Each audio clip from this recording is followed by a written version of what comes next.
संजीव भाई ने मुझे बोला कि सारे जने फिर 5-5 मिनट सोल्यूशन पे बोलेंगे, तो मैंने 5 मिनट का मटेरियल तैयार कर लिया। अब वो निकालना का जरूरी है, नहीं तो बोलने का, नहीं तो फिर मेरे को रात में फिर टैक्सी में बोलते रहने को पड़ेगा। रात को नहीं खाते हैं, 5 मिनट का सामान इकट्ठा करा है, ज्यादा नहीं। देखिए, इट्स वेरी इंपॉर्टेंट कि हम जब बात करें और समस्या समझ में आ जाए तो सोल्यूशन पे भी चर्चा की जाए।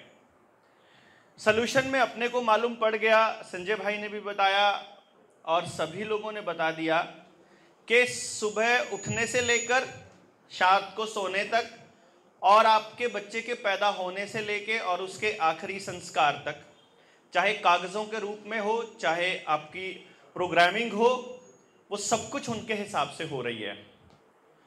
तो सबसे पहले तो आप लोगों को समझना है कि ज़िंदगी में जो आप लोग कर रहे हो वो आपकी ज़रूरत है या आपके ऊपर कोई इमेज या कोई रेपुटेशन या कोई साइकोलॉजिकल प्रोग्रामिंग आपके ऊपर थोपी गई है जो आप कर रहे हैं, चाहे पहनना हो, चाहे खाना हो, चाहे गाड़ी हो, चाहे बंगला हो या एनीथिंग लाइक दैट। दूसरा नंबर, अपने जैसे लोगों को, अब जब आपको मालूम पड़ गया कि भाई हमारे अगले आने वाली जनरेशन्स का, मैं देख रहा था कि जब ये बोल रहे थे इनकी आंखों में पानी था, क्योंकि वो अंदर महसूस होता है। लिटरली रोया करते थे हम लोग, अब तो लोग सुनने लग गए। पहले जब नहीं सुनते थे ना, कि ये बोलते थे ना कि यार देवेंद्र जो एजुकेशन पे बोलता था ना वो बहुत मतलब एब्सोल्यूट था, पर ये जो पागलों जैसी हरकतें तुम करने लग गए हो ये ठीक नहीं है। तो उस वक्त ये दर्द आता था कि यार क्या हम अपनी आने वाली संतानों को अपनी आंखों के सामने गिरते पड़ते देखेंगे क्या? और उस वक्त वो वही दर्द आता होता था। अब हिम्मत आ गई तो अब नहीं आता वो दर्द, लेकिन अंदर से सिहर उठते थे, कांप उठते थे कि नहीं, ऐसे तो नहीं मरने देंगे अपने बच्चों को। और उस टाइम पे फिर हमने लोगों के अंदर जाना शुरू किया। तो मैं आपको अपना तजुर्बा इसलिए बता रहा हूं कि आपको ये ढूंढना है अपने फोन नंबर में, अपने फोन बुक में जितने कॉन्टेक्ट्स हैं, एक बार बस जिंदगी में, क्योंकि वो रीसेट करना चाहते हैं। कार्ल श्वाब जो वर्ल्ड इकोनॉमिक फोरम का हेड है, वो कहता है पूरी दुनिया में रीसेट आएगा इस पूरी की पूरी इकोनॉमिक शटडाउन के बाद, इंटरनेट शटडाउन के बाद, डिजिटल करेंसी, जब सब कुछ बर्बाद हो जाएगा। वो ये कह रहे हैं एक बड़ा क्राइसिस चाहिए, सब कुछ बर्बाद कर दो, सारा कुछ, मतलब नया भवन बनाने के लिए पुराने भवन को चाहे बारूद से उड़ाना पड़े उड़ा दो, उसके बाद बनाएंगे नई व्यवस्था। वो इसे कह रहे हैं, वो उसको रीसेट कह रहे हैं, द ग्रेट रीसेट, उसकी किताब है। तो हमने भी सोचा कि ये तो ग्रेट रीसेट का मौका अपने पास भी तो है, नए रिश्ते, नए लोग, नए बंधन। अरे ये नहीं होता फ्रॉड तो इतने क्रांतिकारी योद्धा कहां से मिलते यार हम लोगों को, हैं? मतलब चल के आए हैं, बुलाए हैं। अब वही बताया कि अपने पास तो रोकड़ा नहीं होता है, तो जिसको बात करनी है भाई, संजीव भाई को बोला भाई टिकट करानी पड़ेगी, करा देते हो तो करा दो, नहीं तो बैठे उधर ही मार रहे हैं, चिल्ला रहे हैं, तो उन्होंने कराया ना। मतलब ऐसे लोग, उन्होंने वो एक दूसरे के लिए, किस लिए? क्योंकि वो चाह रहे हैं कि मेरे देश के लोग जाग जाएं और उठ जाएं। तो ऐसे लोगों का साथ देना तो बनता है।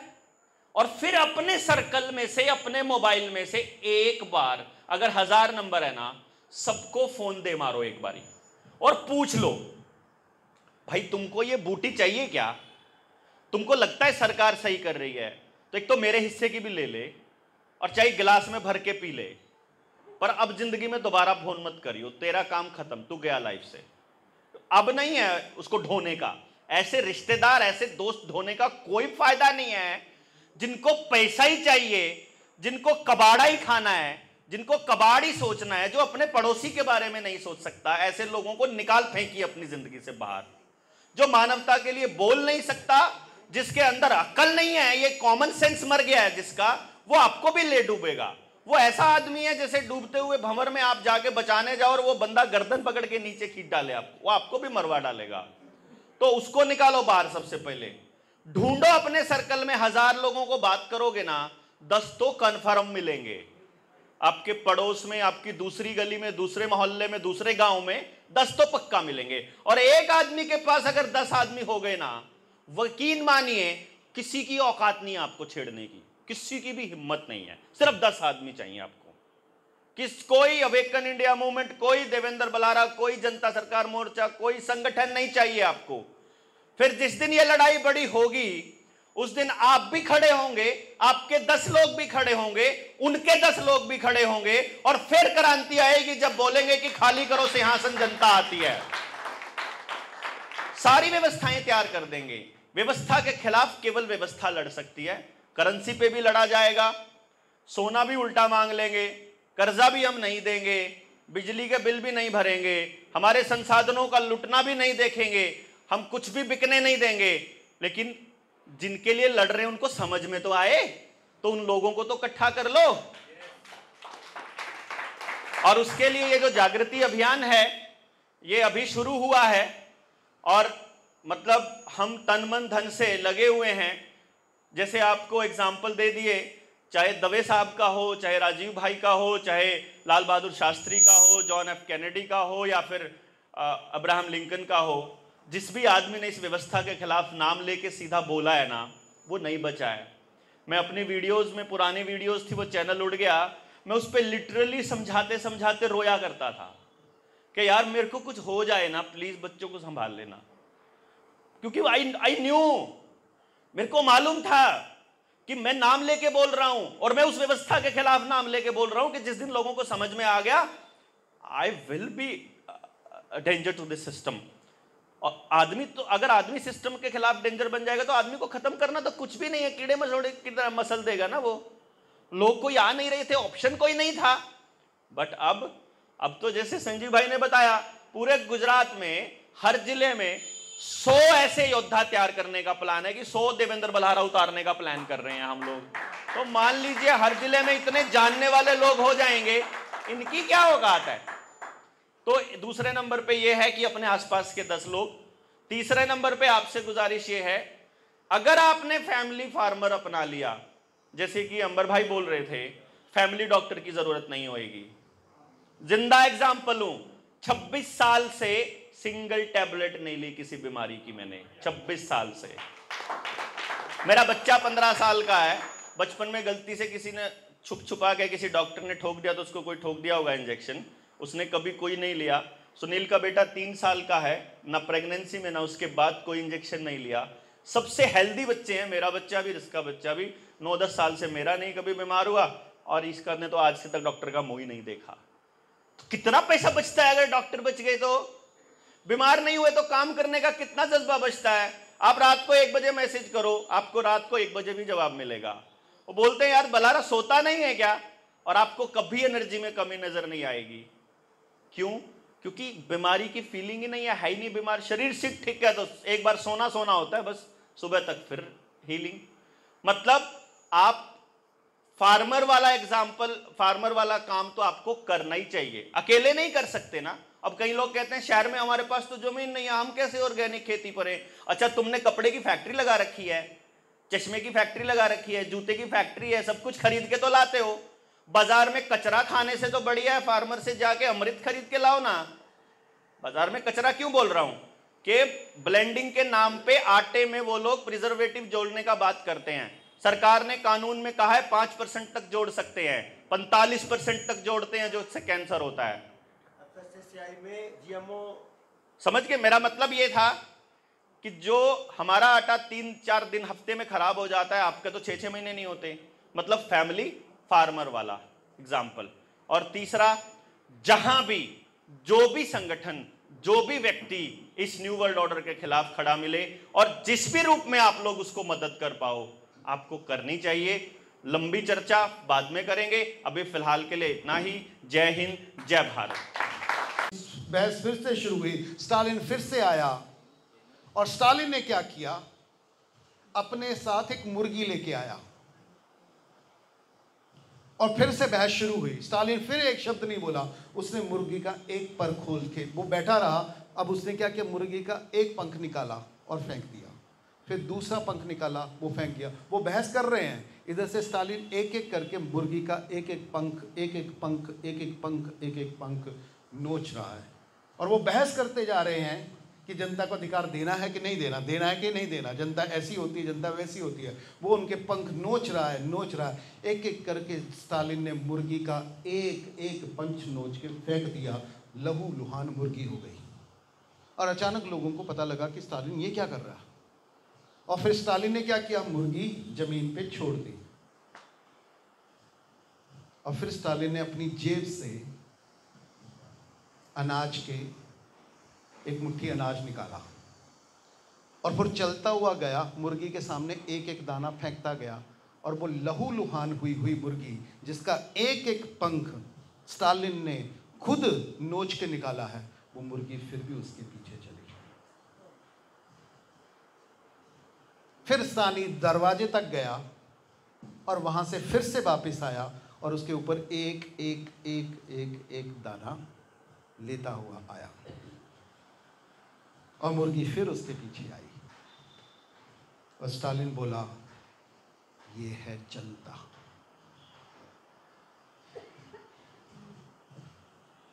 New world order, illuminati, Bilderberg, banker, जनता, यानी हम 750 करोड़ लोगों को यही समझते हैं और वो हमारे साथ यही कर रहे हैं। बट आज सबसे पहले सॉल्यूशन के तौर पे हमको ये निर्णय करना है कि क्या हम मुर्गी बनने के लिए तैयार हैं? क्या हम अपने बच्चों को, आने वाली जनरेशन को ऐसी मुर्गी बनने के लिए तैयार हैं? ये है पहला सॉल्यूशन। दूसरा सॉल्यूशन, एक और कहानी है। अकबर और बीरबल के दरबार में बहस छिड़ पड़ी कि जनता ईमानदार होती है या बेईमान होती है। सारी समस्या क्यों कि जनता अपनी पड़ी है, जनता को कोई दुनिया समाज की पड़ी नहीं है, हम सारे के सारे सेल्फिश हैं। यस और नो? हम मुर्गी तो नहीं बनना चाहते, हम कहते हैं कि दूसरा भले कटे, हमारा नहीं कटना चाहिए। यस और नो? तो अकबर और बीरबल के दरबार में यही बहस चली और उस बहस में सब बोले कि जनता इतने % ईमानदार होती है, इतने % बेईमान होती है। बीरबल एक शब्द नहीं बोला। तो अकबर ने बीरबल की तरफ देख के पूछा कि बीरबल तुम क्या कहते हो? कहता, आप सच सुनना चाहते हो या मनोरंजन करना चाहते हो? हेलो, आप सच सुनना चाहते हो या मनोरंजन करना चाहते हो? तो उन्होंने बोला, सच बोलो। कहता, सच सुनना चाहते हो या देखना चाहते हो? कहता, दिखाओ।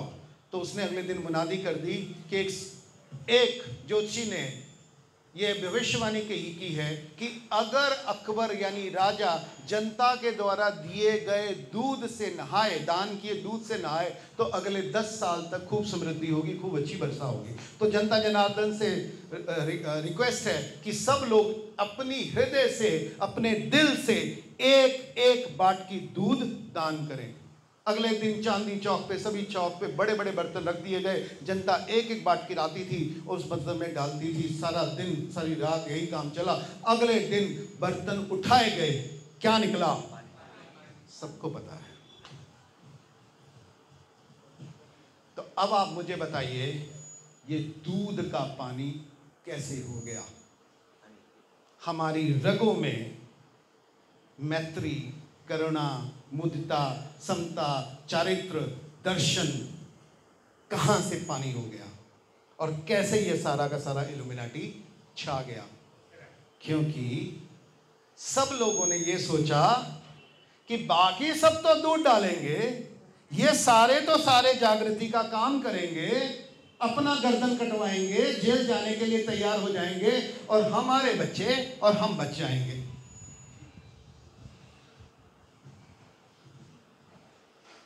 और जो होना था हो गया। अब सॉल्यूशन क्या है? सॉल्यूशन भी इसी कहानी में है। तो बीरबल ने बोला, अगर हर व्यक्ति यही सोचेगा कि आंदोलन ये करेंगे, जागृति ये फैलाएंगे, शिक्षा ये सुधारेंगे, धर्म ये सुधारेंगे, अर्थव्यवस्था वो सुधारेंगे, स्वास्थ्य वो सुधारेंगे, हम तो सिर्फ पैसा कमाएंगे। अपना मौज मस्ती, अपना जलसा करेंगे, अपने आप को सुरक्षित रखेंगे, कोई बदलाव आएगा? अकेला अकेला हर आदमी घेर के मारा जाएगा, कभी वैक्सीन के नाम पे, कभी कानून के नाम पे, कभी फूड के नाम पे, कभी एजुकेशन के नाम पे, कभी हेल्थ के नाम पे, कभी सैंक्शन के नाम पे, कभी तेल के नाम पे, कभी महंगाई के नाम पे। क्योंकि समाज व्यक्ति नहीं होता, व्यक्ति मारा जा सकता है, समाज कभी नहीं मरते। और जब तक हम समाज नहीं बनेंगे हमें कोई नहीं बचा सकता, क्योंकि इल्यूमिनाटी ने कुछ नहीं किया, उन्होंने सिर्फ एक ही काम किया है कि समाज व्यापार भी करता था, परंतु समाज के ये नियम थे कि हम सबका व्यापार करेंगे, सब कुछ करेंगे, पर शिक्षा का व्यापार नहीं करेंगे, स्वास्थ्य का व्यापार नहीं करेंगे, न्याय का व्यापार नहीं करेंगे, पर्यावरण का और जमीन का व्यापार नहीं करेंगे। परंतु इल्यूमिनाटी ने क्या किया? हर चीज को व्यापार में डाल दिया और उन्होंने करेंसी कंट्रोल की और हम उनके कंट्रोल में चले गए। हमारी संस्कृति, हमारा समाज उनके कंट्रोल में चला गया। हमें फिर से अपनी संस्कृति, अपना समाज उनसे वापस लेना है, तो बड़ा सिंपल तरीका है कि हम आज निर्णय करते हैं कि अपनी शिक्षा का व्यापार नहीं करेंगे, अपने न्याय का व्यापार नहीं करेंगे, अपने समाज का व्यापार नहीं करेंगे, जल, जंगल, जमीन और जानवर का व्यापार नहीं करेंगे। Point number 1। पॉइंट नंबर 2, अगर हर व्यक्ति सोचता है कि मैं तो, बाकी सब तो दूध डालेंगे, मैं पानी डाल दूंगा, तो क्या फर्क पड़ जाएगा? फर्क हमारे सामने है। बाकी सब तो वैक्सीन ले लेंगे, मैं नहीं लूंगा, तो क्या फर्क पड़ जाएगा? वो घेर घेर के मारेंगे, हम भी नहीं बचेंगे जिन्होंने अभी तक नहीं लिया। किसी ना किसी तरीके से जबरदस्ती हमको भी ठोक दिए जाएंगे। जो आज बोलने वाले हैं कल ये भी बंद हो कर दिए जाएंगे। तो अगर बचना है तो सबको एक एक आवाज को बचाना होगा, उनके साथ खड़ा करना होगा। अगर हर व्यक्ति आज इसी पल यह निर्णय कह ले कि बाकी कोई भी पानी डाले, मैं तो दूध ही डालूंगा। दूध डालने के आपके पास हजारों अवसर हैं अपने आजू बाजू। पहला अवसर है कि यह सच्चाई को जानने के लिए मैं सुनूंगा। हम सब आपके लिए ताली बजाना चाहते हैं कि इतनी अच्छी कमिटेड फोकस ऑडियंस हमको बहुत दिनों बाद मिली है। Thank you very much. छोटे बड़े, महिलाएं, बुजुर्ग, साधु भगवंत एक साथ समाज बन के बैठे हैं। Thank you very much. आपने समाज बनने की एक दिशा में कदम बढ़ाया। पॉइंट नंबर 3, अतुल भाई, पॉइंट नंबर 3, जहां आपने सुनना शुरू किया है अब बोलना शुरू करिए। पॉइंट नंबर 4, अगर बोलना शुरू किया है तो एक्शन लेना शुरू करिए। और पॉइंट नंबर 5, घर में ले रहे हो तो अब समाज को इकट्ठा करिए, अपने जैसे लोगों को इकट्ठा करिए। पॉइंट नंबर 6, अपने ग्रुप में हो तो दूसरे सभी समाजों के साथ जुड़ जाइए। अब अगर अकेले रह गए तो जैन बना के घेर लिए जाओगे, कभी औरत बना के घेर लिए जाओगे, कभी हिंदू बना के घेर लिए जाओगे, कभी मुस्लिम बना के घेर लिए जाओगे, कभी हिंदुस्तानी और पाकिस्तानी बना के घेर लिए जाओगे। अब ज़रूरत है कि 750 करोड़ लोग इंसान हैं, थे और रहेंगे। हम मशीन नहीं बनेंगे, हम मुर्गी नहीं बनेंगे। हमारे अधिकार थे, हैं और रहेंगे और हम इसको असर्ट करेंगे। इसको कोई कूटनीतिज्ञ, कोई नेता, कोई रोथशाइल्ड, कोई शैतान हमसे छीन सकता नहीं है। पर ये सोचेंगे नहीं, अब हम खुल के बोलेंगे, ये है। तो इसमें जितने लोग अच्छा काम कर रहे हैं उनको सुनिए, उनकी बात को फैलाइए और साथ साथ में उनके साथ सहयोग दीजिए। जैसे ठीक है, महाराज साहब ने, संजय भाई ने, अतुल भाई ने और आप सब लोगों ने सहयोग करके इस तरह की ये पहली मीटिंग ऑर्गेनाइज की है। क्या ये पहली यहाँ से बात शुरू होनी चाहिए या ख़त्म होनी चाहिए? यहाँ से बात शुरू होती है। मामले कहने के लिए हज़ारों हैं, डिटेल बहुत गहरी है, सभी लोगों ने अपने जीवन के 30-30 साल इसमें खपाए हैं। अभी तो हमने सिर्फ 1-2% बातें बोली हैं। ये तो समझाने के लिए, करने के लिए, क्योंकि समझने समझाने के लिए लाखों बातें हैं, उसमें जाने की ज़रूरत नहीं है। करने के लिए बातें बहुत थोड़ी होती हैं, बड़ी सीधी स्पष्ट होती हैं। और सीधी स्पष्ट बात यह है कि जो भी व्यक्ति आज अधिकारों के लिए, मानवाधिकारों के लिए बात कर रहा है, उसके साथ खड़े होइए। मानवीय शिक्षा के लिए बात कर रहा है, उसके साथ खड़े होइए। मानवीय स्वास्थ्य के लिए बात कर रहा है, उसके लिए के साथ खड़े होइए। और तीसरी बात आपसे कहूँ, मानवता का भविष्य शहर है या गांव है? मानवता का जो है, इस समय दुनिया में रोटी, कपड़ा, मकान की कोई समस्या नहीं है, तेल की, ट्रांसपोर्टेशन की, मोबाइल की कोई समस्या नहीं है। समस्या वितरण की है, समस्या प्रोडक्शन की नहीं है। इसलिए अगर हम दुनिया की दौलत जो शहर गांव से पैदा हुई और शहरों में आके इकट्ठी हो गई और गांव शहर वालों को घेर के मारा जा सकता है। अब ज़रूरत है ये जो दौलत है, ये जो टैलेंट है, ये जो हिम्मत है, ये जो मेहनत है और ये जो रुतबा है, सुनील जैसे भाई जैसे निकल के फिर से गांव की ओर बढ़े हैं, आप लोग भी अपनी युवा शक्ति को फिर से गांव की तरफ मोड़िए, अपने गांव जाइए, क्योंकि आप लोग महाजन हो। महाजन वो होता है जो अपने प्रॉफिट को बैंकों में जमा नहीं रखता, ज़मीन में गाड़ता नहीं, वो वापस ज़मीन पे लगाता है, क्योंकि महाजनों ने अपना पैसा बैंकों को दे दिया और बैंकों ने सारी समाज उजाड़ दिया। अब ज़रूरत है कि महाजन अपना तन, मन, धन समाज को वापस दें, गांव को वापस दें। गांव जाइए, अपने घर ठीक करिए, हर व्यक्ति को समाज में प्रेरित करिए कि 2 साल का अनाज, 2 साल के मसाले, 2 साल का पानी, 2 साल की औषधि संचित करके रखिए, जैसे पहले हुआ करती थी।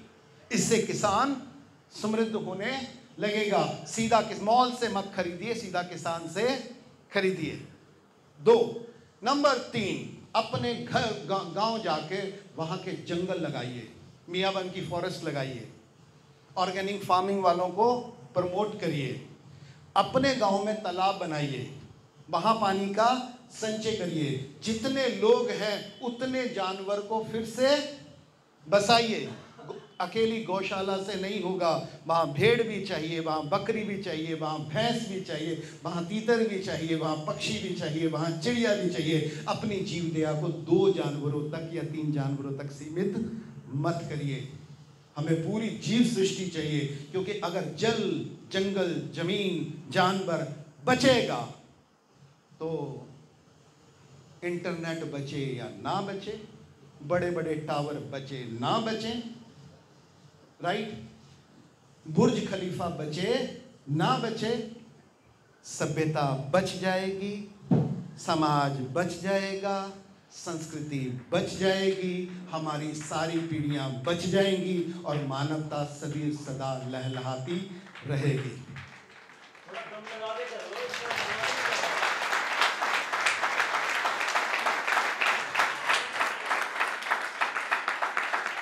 अब मैं रिक्वेस्ट करता हूं अपनी सभी पैनलिस्ट को कि 2-2, 3-3 मिनट में जो जो आप करना चाहते हैं, और मैं रिक्वेस्ट करूंगा आपके मन में जी बस। ये है एयर व्यू जहाज से मुंबई का। क्या शानदार नज़ारा है, जितना कालापन दिख रहा है वो सारा समुद्र है और ये सारी मुंबई। अल्टीमेट एक्सपीरियंस, गजब, लाजवाब अनुभव, मज़ेदार।